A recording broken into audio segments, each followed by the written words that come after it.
시간을 하는 말씀 창세기 13장을 보겠습니다.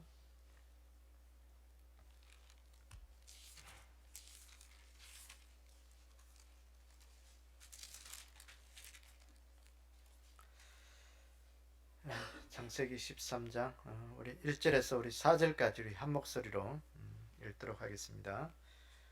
창세기 13장 1절에서 4절입니다. 시작. 아브라함이 애굽에서 그와 그의 아내와 모든 소유와 롯과 함께 네겝으로 올라가니 아브라함이 가축과 은과 금이 풍부하였더라. 그가 네겝에서부터 길을 떠나 베델에 이르며 베델과 아이 사이 곧 전에 장막 쳤던 곳에 이르니 그가 처음으로 제단을 쌓은 곳이라. 이름을 그가 거기서 여호와 이름을 불렀더라. 아멘. 함께 기도하겠습니다. 아버지 하나님, 오늘 이 시간도 저희들을 예배 자리로 불러주시고 또 하나님의 말씀 듣게 하시니 감사합니다. 이 한 시간 하나님의 말씀 들음이 우리의 가장 큰 복이 되게 도와주시고 우리의 삶이 하나님의 말씀으로 바르게 세워지는 그런 은혜의 시간이 되게 축복해 주시기를 원합니다. 오늘도 이 시대에 우리가 믿음의 사람으로 살아가기 위해서 말씀으로 무장하게 하셔서 오늘도 우리가 늘 이 시대를 이기는 그런 백성들이 되게끔 축복하여 주시옵소서. 이 한 시간도 아브라함의 그 귀한 생애를 오늘도 우리가 말씀을 들을 때마다 우리 안에 뜨거운 가슴을 허락하여 주시고 또 우리에게 회개의 영들을 불어넣어 주시고 믿음의 바른 가치관을 가질 수 있는 그런 믿음이 다 될 수 있도록 우리를 축복하시고 인도하여 주실 것을 믿사오며 예수님의 이름으로 기도드리옵나이다. 아멘. 우리 아브라함을 우리 보겠습니다. 아브라함이 하나님의 말씀을 따라 갈대아 우르에서 이제 떠나서 가나안 땅으로 갔습니다. 거기 가서 먹을 것 때문에 이제 애굽으로 내려갔죠. 애굽에 내려갔다가 자기 아내를 그 애굽의 바로 왕에게 빼앗길 뻔했습니다. 그래서 자기 목숨 부지하려다가 자기 아내도 이렇게 거짓말해서 누이라 하고 어쨌든 그런데 하나님께서 은혜 베푸셔서 바로 왕에게 꿈에 해석해서 그거 이제 건드리지 마라. 그래서 어쨌든 아내도 찾고 또 거기에서 바로를 인하여 여러 가지 물질도 얻게 되었던 그 이야기를 우리가 보았습니다. 그러면서 아브라함이 그 이상 더 이상 그 애굽에서 살지 아니하고 이제 어디로 다시 올라오느냐, 가나안 땅으로 다시 올라옵니다. 귀환합니다. 그래서 오늘 이 창세기 13장 1절에서 4절의 이 말씀은 아브라함이 가나안 땅에서부터 올라올 때, 귀환할 때 있었던 그 아브라함 속에 어떠한 일들이 있었는지 오늘 우리가 그 일들을 쭉 말씀을 따라 우리가 가도록 하겠습니다. 자, 우리 나눠드린 유인물 1번 보겠습니다. 아브라함이 애굽에서 나왔다 했습니다. 오늘 본문 창세기 13장 1절에 보니까 아브라함이 애굽에서 그와 그의 아내와 모든 소유와 롯과 함께 네겝으로 올라오니 그랬어요. 올라갔다. 네겝으로 올라갔다. 다시 가나안 땅을 올라갔다는 게. 이 본문의 내용의 과거 번역인 개역 한글 성경은 이를 아브라함이 애굽에서 나올세 그러죠. 여기 우리가 개역 개정은 아브라함이 애굽에서 그와 아내와 함께 뭐 이런 식으로 나와 있는데 두리뭉실하게 표현되어 있는데 옛날 성경 개역 성경은요 아브라함이 애굽에서 나올 때 그랬어요. 나올 때 그랬어요.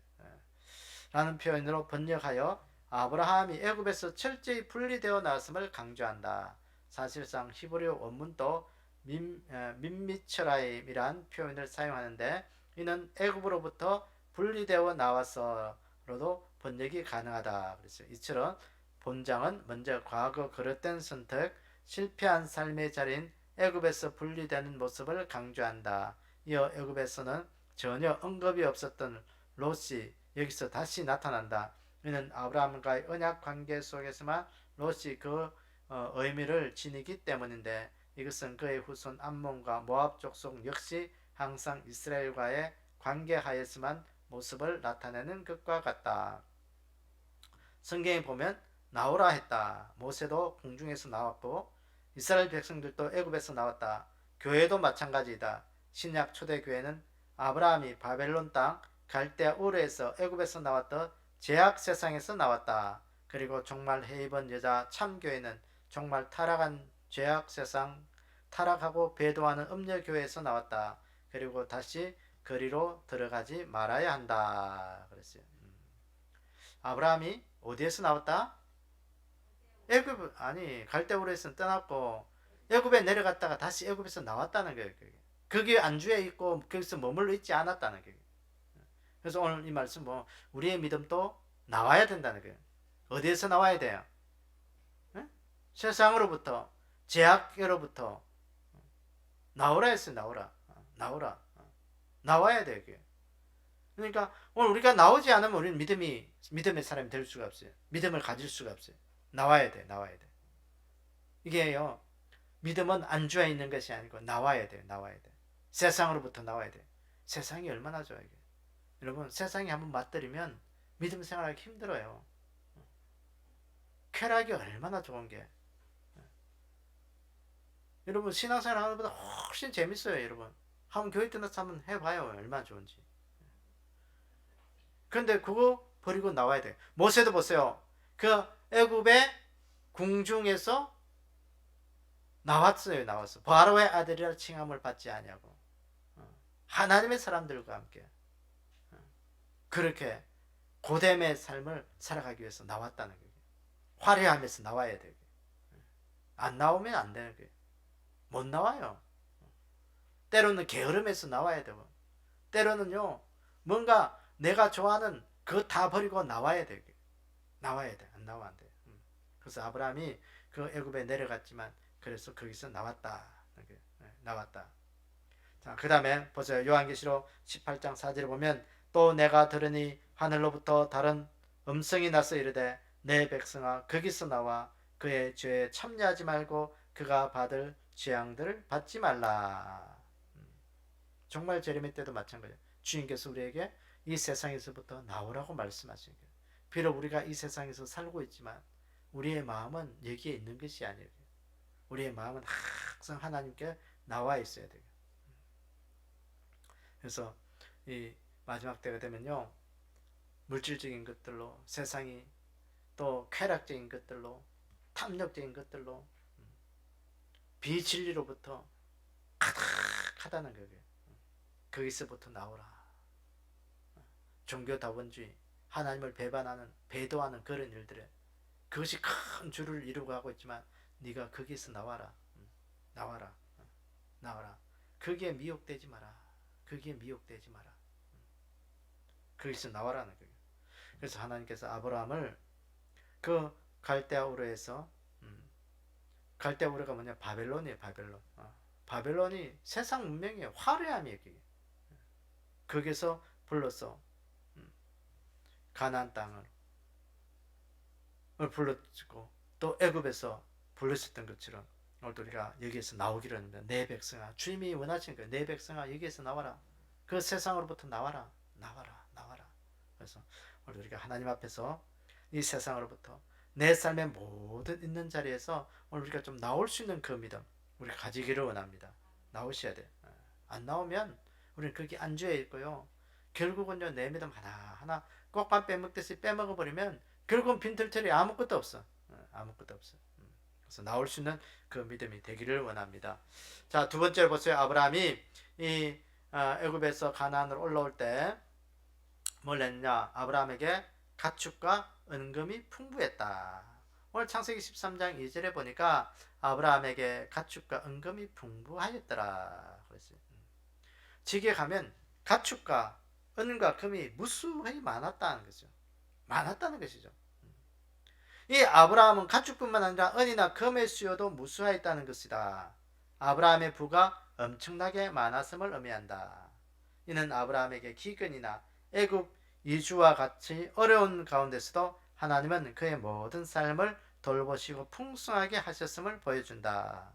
애굽에서 나온 아브라함에게 가축만 아니라 은과 금이 풍부했다는 것은 단지 많다는 선을 넘어 상상을 초월할 정도로 엄청나게 많았다는 것은 무슨 의미일까? 이를 신약적으로 종말적으로 우리가 어떻게 적용할 수 있을까? 우리도 물질적으로 부하여야 한다는 그런 말일까? 이는 신약적으로 제약 세상에서 나온 신약 교회가 상상할 수 없는 천국 축복 약속을 받고 믿음에 부요해진 것을 의미한다. 정말 재림의 관점에서는 정말 참교회 해입은 여자가 재림 천국 소망으로 믿음이 부요하게 됨을 예표한다. 그랬어요. 그러면 우리도 예수 믿고 나면 아브라함처럼 은도 많아지고 금도 많아지고 가축도 많아지고, 다시 말해서 뭐, 뭐 하는 일들마다 뭐 돈 잘 벌어야 된다는 그런 의미가요. 그럼 예수 믿는 사람, 뭐 예수 안 믿는 사람 아무도 없게, 아무도 없어요. 그게. 예수 믿는 사람도 사업 망하고요. 예수 믿는 사람도 아프고, 예수 믿는 사람도 뭐 좀 속된 말로 찌질하게 살아갈 수 있어요. 그게. 그런데 오늘 이 아브라함의 이 많다는 것은 뭘까요? 그래서 오늘 우리에게 천국의 놀라운 축복을 주셨다는 거예요. 천국 축복. 여러분, 세상의 제약으로부터 나온 자들에게는 가장 큰 축복이 뭘까요? 천국 축복이에요. 그게. 세상의 축복은 내가 죽으면 다 끝나는 거예요. 다 없어지는 거예요. 돈 짊어지고 갈 사람 없다고 하잖아요. 이 땅에 있는 것들은 우리가 가지고 갈 수 있는 것이 아무것도 없어요. 가지고 갈 수 있는 것이 뭘까? 믿음밖에 없어요. 믿음. 하나님 앞에 가서 우리가 할 수 있는 것은 믿음밖에 없어요. 그래서 네가 이 땅에 하늘나라에 보물을 쌓아라. 네가 가지고 갈 수 있는 건 믿음밖에 없다. 오늘 그걸 말씀하게요. 그래서 아브라함이 그 애굽에서, 세상에서 비록 뭐 자신의 아내도 빼앗길 뻔했고 여러 가지 힘들고 그럼 애굽에서 그런 사람을 쌓았지만 결국은 거기서 나올 때는, 가나안으로 갈 때는요, 그게 엄청난 가축과 은금을 가진 것처럼 천국의 축복을 받았다는 거예요. 오늘도 우리 인생이 이 귀한 축복의 소망이 우리 가운데 있기를 원합니다. 이 귀한 축복. 아이고 목사님 죽어서 뭐 받는 거, 뭐 죽으면 그뿐이지, 뭐 죽어서 받는 거 아무것도 별 소용 없어요 라고 이야기할 수 있어요. 그게. 그러나 여러분, 내 인생에 영혼이 있다는 것을 믿는다면, 오늘 여러분들의 삶 속에 우리 안에 영혼이 있다는 것을 믿는다면, 여러분 이걸 어떻게 해석할 것이요? 내 인생 죽고 난 다음에 빈털터리로 지옥 가면, 지옥 간다면 그거 한번 생각해 보세요. 끔찍한 거예요. 그거요.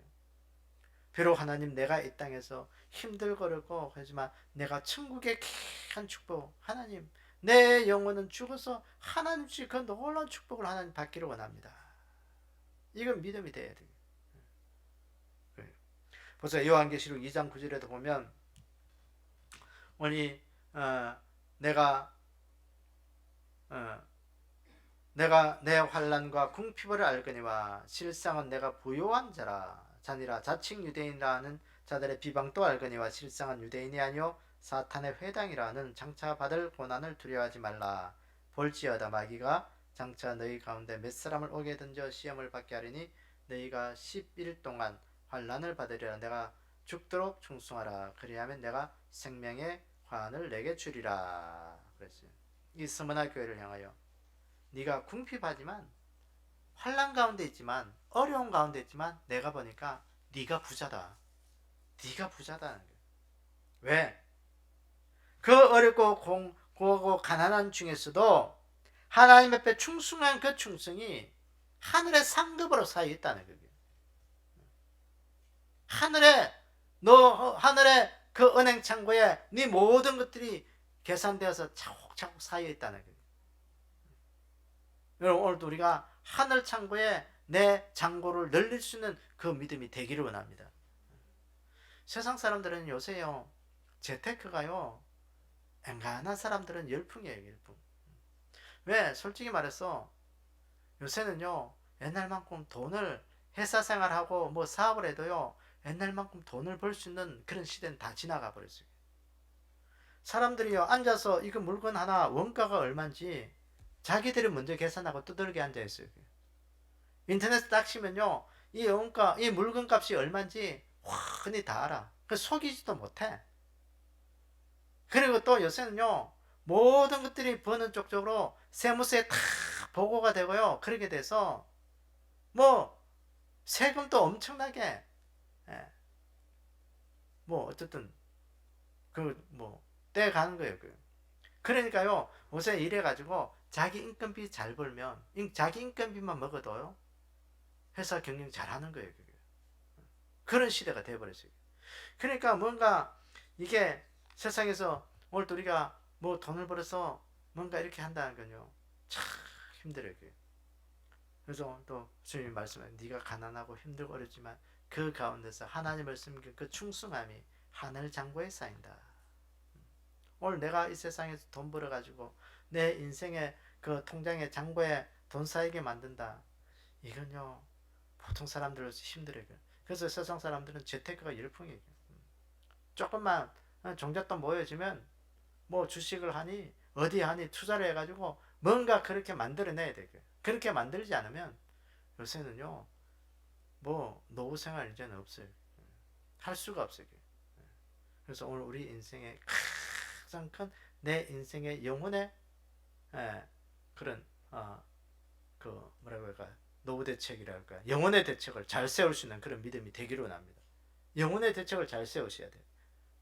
내 인생의 노후 대책은 세울 줄 알면서도 내 영혼의 대책은 세우지 못하는 그런 어리석은 자가 되면요 그게 참 그래서 네가 죽도록 충성해라. 그럼 내가 생명의 관을 내게 주리라.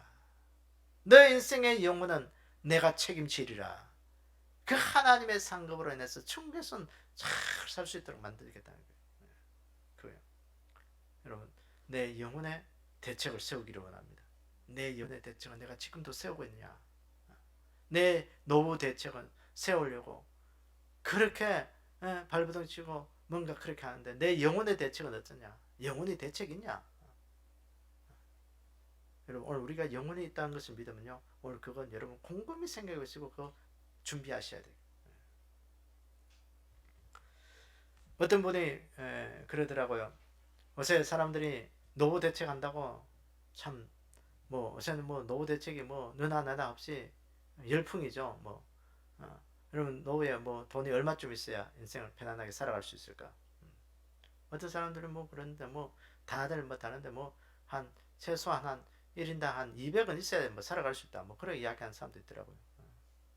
그냥 먹고 사는 건 별로 많이 안 되는데 이 나이 먹어가지고 이게 인사치레 하는 게 그게 돈이 많이 들어간대. 인사치레 하는 게 경조서도 써다 내야지 손자들 오면 돈 줘야 되지 뭐 해야 되지 그게 돈이 많이 들어간대. 그래서 200은 있어야 된다. 뭐 그래 이야기하는 사람도 있던데 뭐 어쨌든 오늘 우리 인생의 노후 대책이 중요한 게 아니라 우리 믿음의 사람들은 노후 대책으로 노후를 준비하는 것이 아니고 제가 어떤 새롭게 하소서 그 간증을 보니까 우리 인생의 노년은 노후 비전으로 우리가 살아가야 된다. 노후 비전으로 살아가야지 노후 대책으로 우리 믿음의 사람들은 살아가는 게 아니다. 뭐 그런 식으로 이야기를 하더라고요. 그게 굉장히 좀 일리가 있다. 그래서 우리가 하나님 앞에서 늘 비전을 젊을 때만 꿈꾸는 것으로 우리는 생각하는데 우리는요 늙어서도 꿈꾸셔야 돼요. 하나님 내 인생의 황혼을 어떻게 하나님 앞에 살아야 합니까? 늘 물으셔야 돼요. 그게. 내 인생의 영혼, 내 인생의 노년을 하나님 어떻게 살아야 합니까? 하나님 내가 여기에서 뿌리를 내리고 나를 통해서 하나님 어떻게 인생을 살아야 합니까?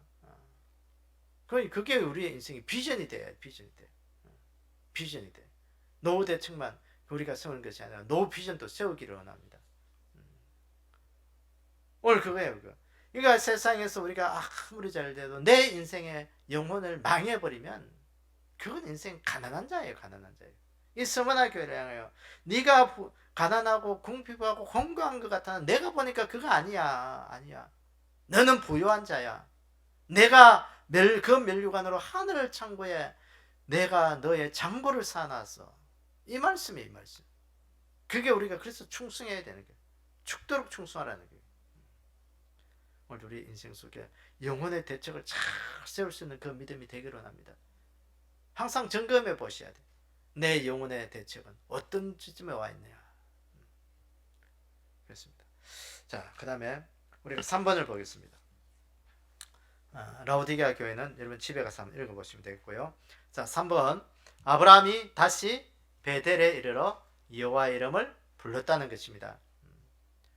그 아브라함이 애굽에 있다가 그 가나안 땅의 베델에 올라가서 다시 여호와의 이름을 불렀다. 오늘 본문 13장 3절 4절에 보니까 이렇게 이야기하죠. 말씀합니다. 그가 네게보르에서부터 길을 떠나 베델에 이르매 베델과 아이 사이 곧 전에 장막 쳤던 곳에 이르니 그가 처음으로 제단을 쌓은 곳이라. 그가 거기서 여호와의 이름을 불렀더라. 그렇지. 자, 여기 보세요. 네게보는 가나안 남부 지역이다. 그러니까 가나안 남쪽에, 그러니까 이스라엘 땅 남쪽에 있는 그 꼴짜기 지역을 네게보 지역이라고 합니다. 지역인데 이곳에 나오는 아브라함이 하나님의 도우심으로 애굽에서 나온 후 잠시 이곳에 머물러 쉬고 다시 길을 떠나 베델에 이르는 것으로 나타내 준다. 이렇게 길을 쉬는 것은 통상적인 유목민들의 이동 방식이다. 중요한 사실은 네게보에 이어 아브라함이 베델에 이르렀다는 것이다. 그리고 이후 과거 장막 쳤던 곳, 처음 제단 쌓은 곳에 이르렀다는 것이다. 이는 그의 예배 신앙을 회복을 보여준다. 이와 같이 실패 후, 언약하여 넘어진 후라도 믿음의 사람들, 택정함 받은 사람들은 다시 하나님과의 관계, 예배의 자리를 회복해야 한다. 베델은 아브라함이 단을 쌓고 여호와 이름을 부른 장소이다. 한마디로 베델은 교회를 의미한다. 즉 아브라함이 다시 베델로 올라간 것은 교회 간의 회복을 의미한다. 교회는 무엇보다 예배를 회복하는 자리이다. 그러므로 이를 신약 초대교회에 연결하면 초림 때 구약교회가 율법주의로 찌든 헛된 경배를 일삼았다면 초대교회는 영과 진리의 예배를 드린 것, 이를 회복하는 것을 예표한다. 다른 한편 이는 정말 참교회, 해 입은 여자가 영과 진리의 예배를 회복하였음을 예표한다. 그랬어요. 아브라함이 애굽에서 이제 가나안 땅으로 올라오면서 네게브 지역을 거쳐서 베델까지 이르는 거예요. 베델은 뜻이 뭐냐면 하나님의 집이라는 뜻입니다. 베델이. 그러니까 우리로 말하면 하나님의 집이 어디예요? 오늘날 교회예요, 교회. 교회에 들어왔다는 거예요. 교회 안에 머물러서 거기서 하나님 앞에 예배 드리면서 하나님의 이름을 다시 불렀다는 거예요. 예배 회복이 있었다는 거예요. 그래서 오늘도 우리의 인생에 참 힘들고 어렵고 내 인생에 공고한 날이 이를 때 우리는 늘 하나님 앞에 예배의 자리로 나오도록 우리가 몸부림쳐야 돼요. 그게 몸부림 안 치면 참 나오기 힘든 것이요, 이 예배 신앙입니다. 이게 영적인 것들은 참 희한해요. 희한해. 몸부림 치셔야 돼요. 몸부림 치셔야 돼요. 매일매일 몸부림 치셔야 돼요. 우리가 뭐 오늘 밥 먹은 거 오늘 못 먹으면 내일 먹고 내일 오늘 먹었으니까 내일 좀 덜 먹고 세상은 그래 돼요. 오늘 좀 많이 했으면 다음에 좀 덜 하면 되고 그래 되는데 영적인 건요 그렇게 안 되더라고요. 매일매일 새로워지고 전쟁이에요, 전쟁. 오늘 여기 있는 분들은 다 새벽에 오신 분들이지만 이렇게 새벽에 일어나는 게 여러분 어떻게 잘 되던가요? 전쟁이에요, 전쟁. 저는 전쟁입니다. 아이고 목사님이니까 새벽에 나오는 거 가뿐하게 잘 되겠지. 그렇게 생각하면 여러분 큰 오해예요, 오해.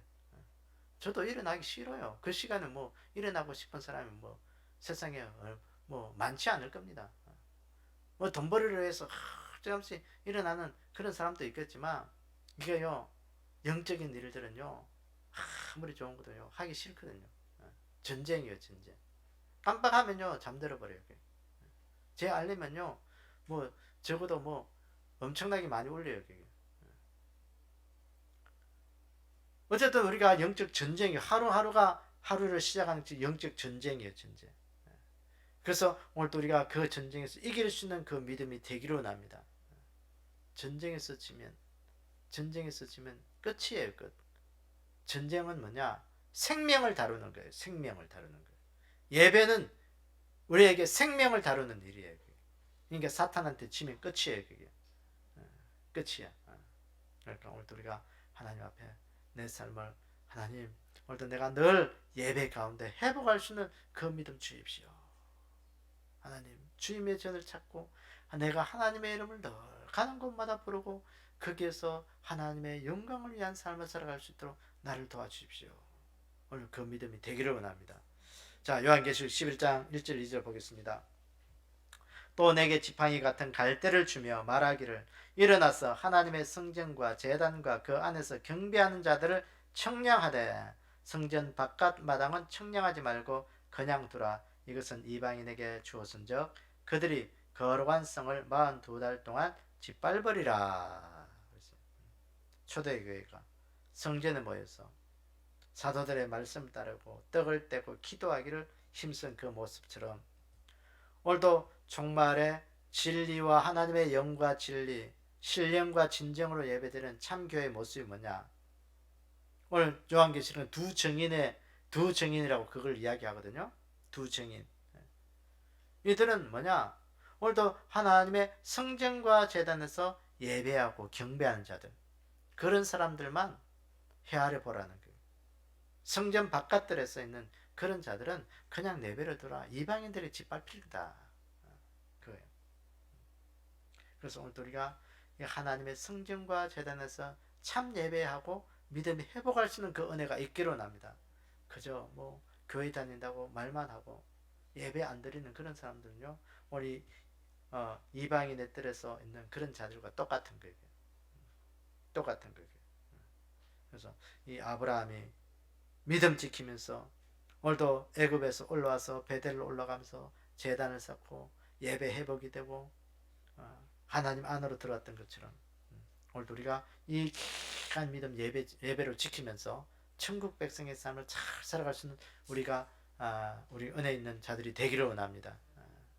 그 믿음 지키세요. 오늘 믿음 지키는 이 시대에 믿음 지키는 게 뭐겠어요? 예배입니다. 예배. 참 예배 드리시는 거예요. 그냥 예배가도 아니고 참 예배를 드리죠. 성전과 제단에서 예배드리고 예수님께서 수가성 여인을 향하여 하나님은 영이시니 영과 진리로 신령과 진정으로 예배드리는 자를 하나님이 찾으신다. 그 수가성 여인에게 말씀하셨잖아요. 오늘 그 말씀이에요. 그 말씀. 그래서 우리가 어디에 있든지 오늘 예배를 회복하면서 우리의 믿음을 회복할 수 있는 그 은혜가 있게 하셔서 오늘 우리가 천국의 귀한 믿음의 사람으로 영혼의 대책을 세울 수 있는 그런 귀한 복된 자들이 다 되기를 주님의 이름으로 축원합니다. 지금 우리 함께 기도할 때 우리 기도 제목을 읽도록 하겠습니다.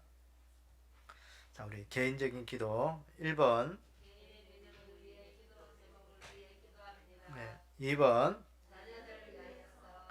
교회를 위해서 1번,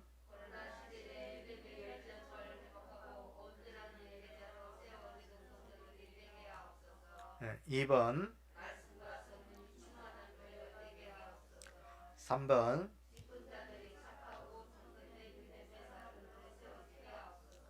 4번,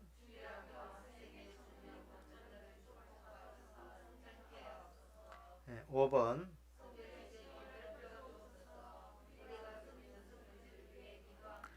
6번, 7번, 8번. 우리 한 가지 더 제목은 우리 수정이가 있지만 토요일 날 시험 보는데 잘 볼 수 있도록 우리가 좀 기도하기로 원합니다. 그래서 공부한 것들 잘 기억나고 또 이번 기회를 통해서 하나님께 영광이 되고 우리에게 은혜와 기쁨이 충만해서 또 우리 수정이를 통해서 교회 지혜자의 큰 일꾼 될 수 있도록 우리가 좀 기도하기를 원합니다. 우리 나라와 민족을 위해서 1번,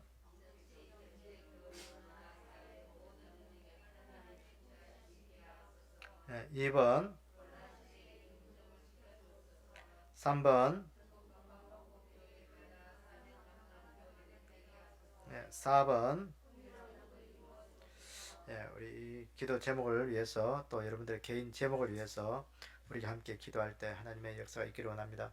그래서 우리가 주일날 말씀드렸지만 삼겹줄의 기도, 세겹줄은 쉽게 끊어지지 아니한다. 그래서 우리가 합심 기도가 그래서 중요한 거예요. 그래서 여러분들 개인이 기도하는 것도 중요하지만 합심의 기도 이것들을 통해서 부흥되고 여러분들의 기도가 응답받는 그런 귀한 은혜가 있기를 원합니다.